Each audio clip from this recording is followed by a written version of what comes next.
everyone, this is Gabriel. It's actually not morning, if you can believe it. It's about, I don't know, like 4 o'clock in the afternoon.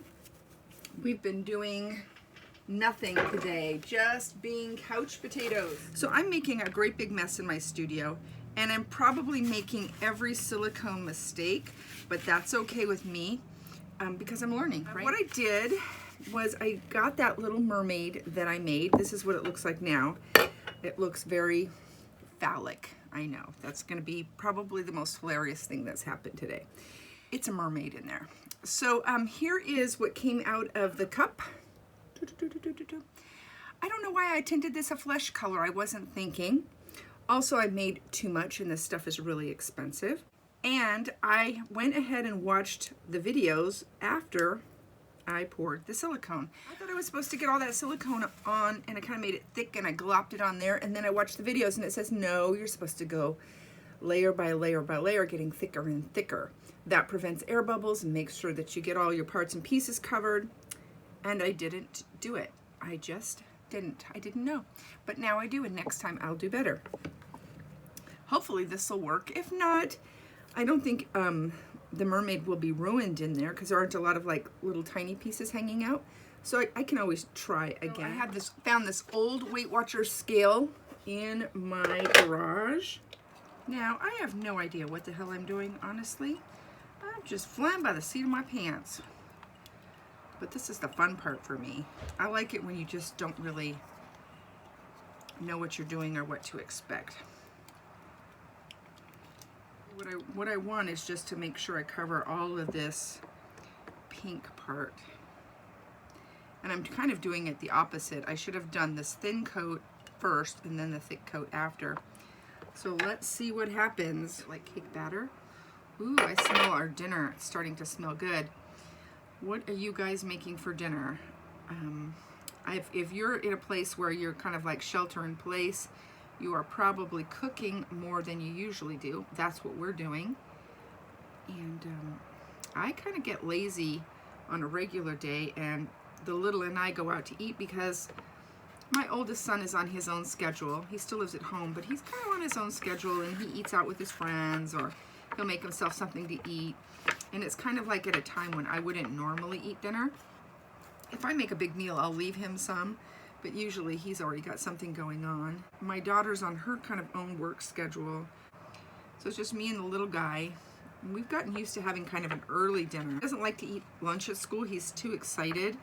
He wants to play. And there's nobody telling him, sit down, eat your lunch. You can't go out to play until you're done with your lunch.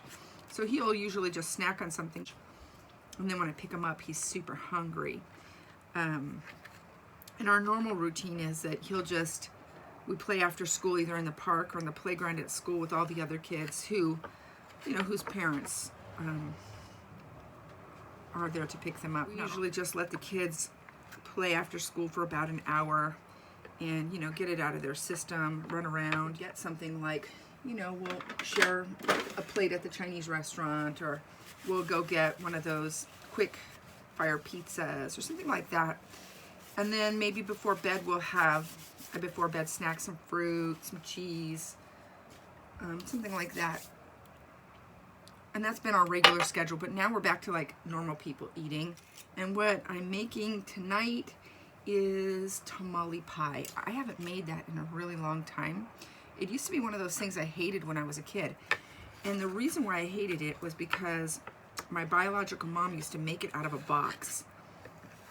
And it would have like these little stale corn chips in there, and you mixed it with hamburger meat. I remember really hating it when she made it. And I come from a family of really good cooks. My grandmother and my grandfather were both cooks or chefs. But my mom, she's just kind of doing her own thing, very little.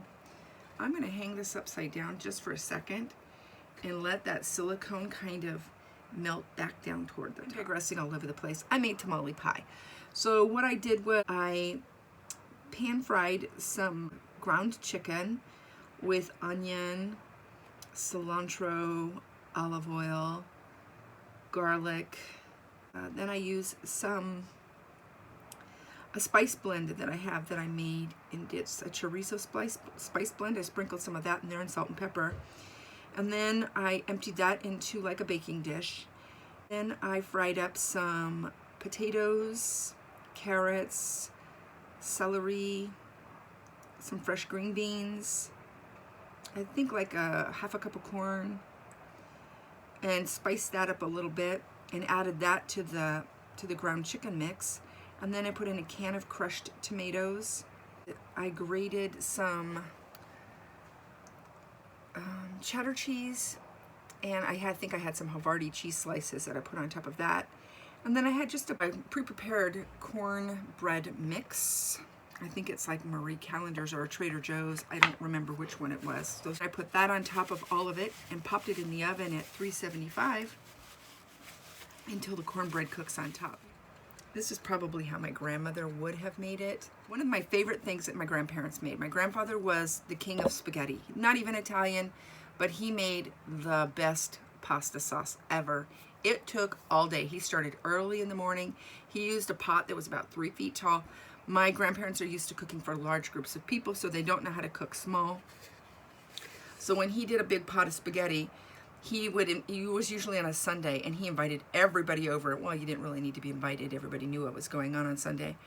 And he cooked it all day long. Everything fresh from scratch. And the other thing that he made that I really, really loved, he made cream puffs with, he had a really nice choux recipe that I still have. And he'd fill it with homemade whipped cream or Cool Whip, which I think Cool Whip is disgusting, and either chocolate pudding or lemon curd.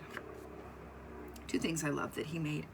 And my grandmother, one of the things I love, and I don't know why because I don't really like meat, but when I was a kid, for some reason, it always made me happy. She'd make meatloaf, and I loved her meatloaf.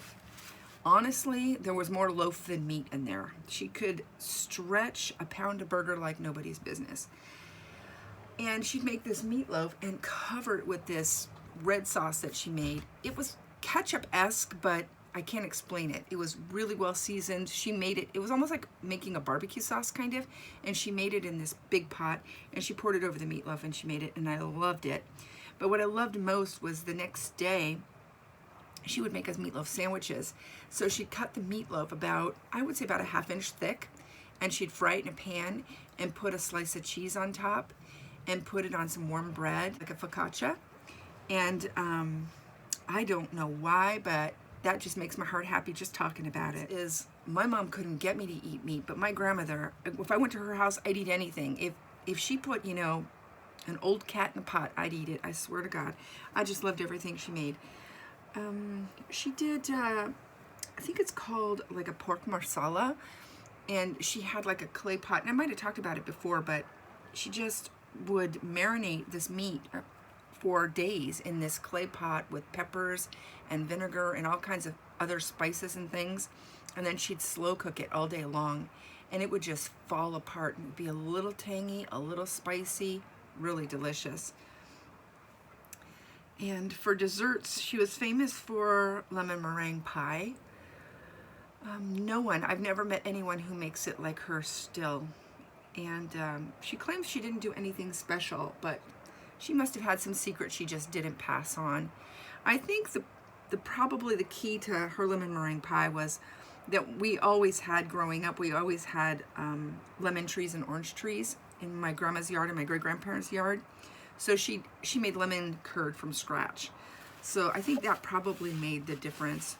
And her meringue, I mean, it stood up like 4 inches thick on that pie. Oh my goodness.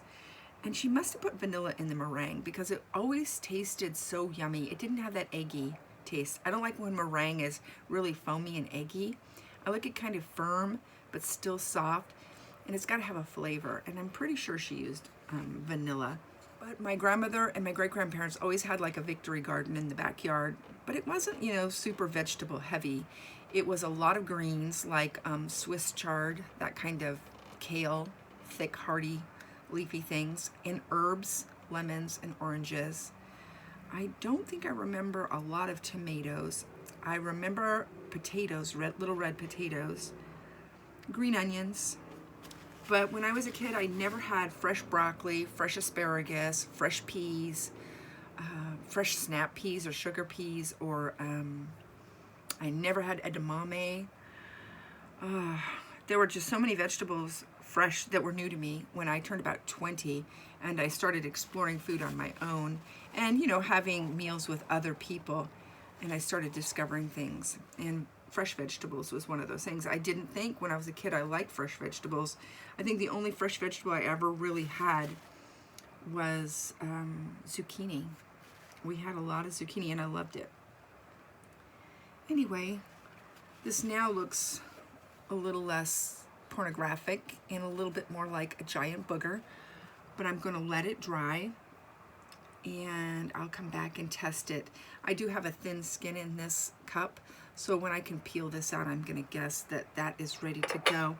I might give it a couple of hours to really get firm, make sure that it's good, and then I'll pop it off. I'll come back and I'll film me opening it up, and we'll see what happens. All right, we'll see in a little bit. Ooh, that tamale pie smells good. Okay, everyone, here we are.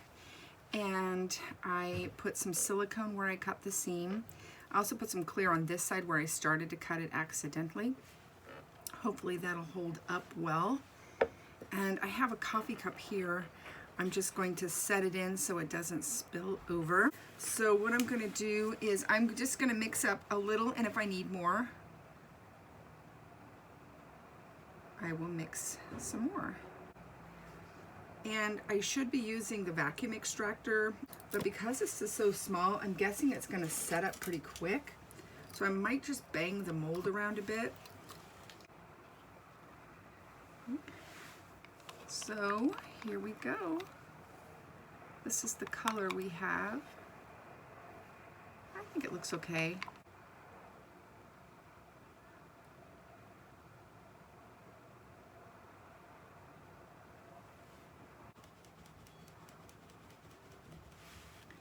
So I'm just going to bounce it. Hopefully we can release some of those air bubbles.